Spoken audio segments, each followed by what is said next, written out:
When it comes to digging, washing, dividing, and storing dahlia tubers, there are 100 ways to do it, and I will say it's important to see how people do it within your own gardening zone. I've seen other flower farmers leave their tubers in the ground and mulch heavily, which saves them from disturbing the soil. We chose to dig this year in order to have more tubers. We use a pitchfork to dig around the tuber, lift, and then we wash the tuber clump to remove the bulk of dirt and allow them to dry in large black crates. Once our tuber clumps are dry, we begin dividing.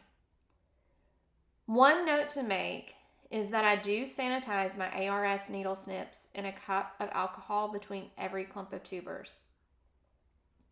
Dividing can be really intimidating, but it's important to look for a few things.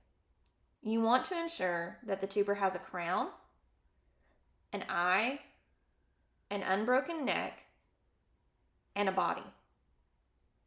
Dahlia tubers are a lot like potatoes in that if you've punctured the actual tuber or if there's an injury, they will often heal themselves by scabbing over that spot.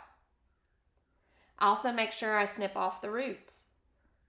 If you're intimidated by the process of dividing, having the clump or dividing it into quarters is a great option.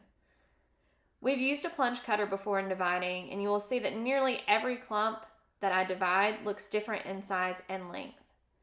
Some are way easier to divide than others, but varieties like Sweet Natalie were very tight and close together this year. I decided I would wait until spring to tackle some of those with the plunge cutter. Once all the varieties are divided, we label with a UV-resistant Sharpie to differentiate the variety and store them in Rubbermaid containers in peat moss.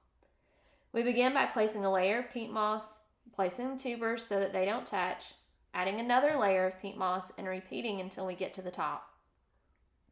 Our tubers typically go underneath our house as we do not have a garage or other place to store them.